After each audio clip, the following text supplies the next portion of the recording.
बहुत जाति वाले लोग मुझे मिलने के लिए आते हैं और मैंने उनको सबको मिलकर 50,000 लोगों में कह दिया, जो करेगा जात की बात उसको कस के मारूंगा लात। तालियों की गड़गड़ाहट, कोर में मुसलमान, तहलका और घमासान। केंद्रीय सड़क परिवहन और राजमार्ग मंत्री नितिन गडकरी ने जाति आधारित राजनीति के खिलाफ बड़ा बयान दिया है। उन्होंने कहा कि किसी भी व्यक्ति के साथ जाति, धर्म, भाषा या लिंग के आधार पर भेदभाव नहीं किया जाना चाहिए। धार्मिक राष्ट्रवाद से ओतप्रोत देश की सबसे बड़ी पॉलिटिकल पार्टी बीजेपी के सीनियर लीडर ने नागपुर स्थित central India group of institutions में बीते शनिवार को आयोजित दीक्षांत समारोह को संबोधित किया। इस दौरान गडकरी ने कहा कि जो करेगा जात की बात उसको कसके मारूंगा लात। केंद्रीय मंत्री नितिन गडकरी ने कहा कि उनका मानना है कि कोई भी व्यक्ति अपनी जाति, धर्म, भाषा या पंथ के कारण बड़ा नहीं होता, बल्कि वो अपने गुणों के कारण बड़ा होता है। इस दौरान उन्होंने विख्यात वैज्ञानिक और देश के पूर्व राष्ट्रपति एपीजे अब्दुल कलाम का भी उदाहरण दिया। आज डॉक्टर अब्दुल कलाम साहब जब न्यूक्लियर साइंटिस्ट बने और उन्होंने ऐसा काम किया कि आज डॉक्टर कलाम साहब का नाम हमारे देश में नहीं विश्व में सबके पास पहुंचा है। और इसलिए मैं एक बात पर विश्वास रखता हूं कि कोई भी व्यक्ति उसकी जात, पंथ, धर्म, भाषा और सेक्स से बड़ा नहीं होता, उसके गुणों से बड़ा होता है। और इसलिए हम जात, पंथ, धर्म, भाषा और सेक्स के आधार पर किसी को डिस्क्रिमिनेट नहीं करें। मैं तो राजनीति में हूं, यहां तो बहुत बातें चलती है, तो मैंने कहा नहीं, जो मैं मेरे हिसाब से चलूंगा, जिसको देना वोट देगा, नहीं देगा वो नहीं देगा। बहुत जाति वाले लोग मुझे मिलने के लिए आते हैं, तो मैंने उनको सबको मिलकर 50,000 लोगों में कह दिया, जो करेगा जात की बात उसको कस के मारूंगा लात। तो मुझे मेरे मित्रों ने कहा कि ये कहकर तुमने बड़ा नुकसान किया है।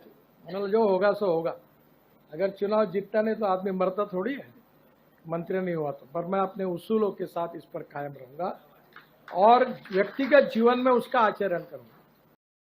राजनीतिक विश्लेषक गडकरी के इस बयान को मुसलमानों पर दिया गया बयान मान रहे हैं।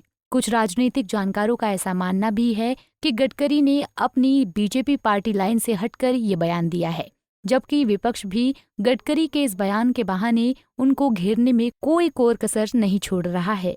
सोशल मीडिया प्लेटफॉर्म एक्स पर एक कांग्रेस समर्थक ने अपने हैंडल से गडकरी का यही वीडियो शेयर करते हुए उनसे माफी मांगने तक की डिमांड कर डाली। मंजीत घोषी नामक एक यूजर ने लिखा कि नितिन गडकरी को माफी मांगनी चाहिए, आप भी पूरा पढ़ें और समझें। मोदी सरकार में अपनी रोज बेइज्जती करवाने वाले, केवल संघ के कोटे की वजह से मंत्री बनने वाले नितिन को सुने। जो करेगा जाति की बात उसको मारूंगा लात। अब महाराष्ट्र में मराठा अपनी जाति की बात करते हैं, राजस्थान में मीणा, राजपुर और हरियाणा में जाट, बाकी हर जगह हर जाति के संगठन हैं। तो किस किस को लात मारेंगे मंत्री जी? इनको समझाना चाहिए जाति की बात करने में क्या समस्या है।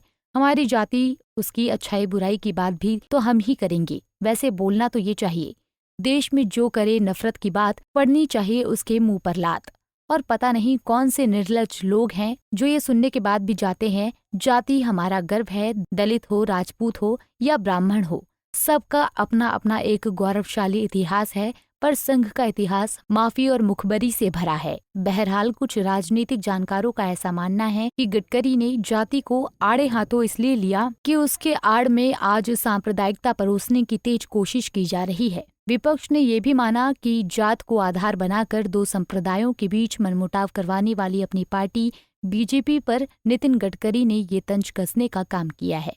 खैर, इसके अलावा गडकरी ने इसी दीक्षांत समारोह में समाज और देश के विकास के लिए शिक्षा के महत्व पर भी जोर दिया। उन्होंने कहा कि कई वर्ष पहले जब वो विधायक थे तो उन्होंने मुस्लिम समुदाय के लोगों के बीच शिक्षा को बढ़ावा देने के लिए एक मुस्लिम शिक्षण संस्थान को इंजीनियरिंग कॉलेज दिलाने में मदद की थी। गडकरी ने बताया कि उनके इस फैसले पर सवाल खड़े किए गए। सबसे लास्ट में गडकरी ने जो सबसे बड़ी बात बोली वो ये कि जिस वर्ग को शिक्षा की सबसे अधिक आवश्यकता है वो मुस्लिम समुदाय है। गडकरी के इस तरीके के बयान से अब राजनीति गरमाई हुई है। लोग पूछ रहे हैं कि गडकरी बीजेपी में रहकर ऐसा कैसे बोल सकते हैं, जबकि गडकरी इससे पहले भी अपनी पार्टी लाइन से हटकर बयानबाजी कर चुके हैं। Bureau report, Punjab Kesari TV. हमसे जुड़े रहने के लिए हमारे YouTube चैनल को सब्सक्राइब करें और नई वीडियो की नोटिफिकेशन के लिए बेल आइकॉन को दबाएं।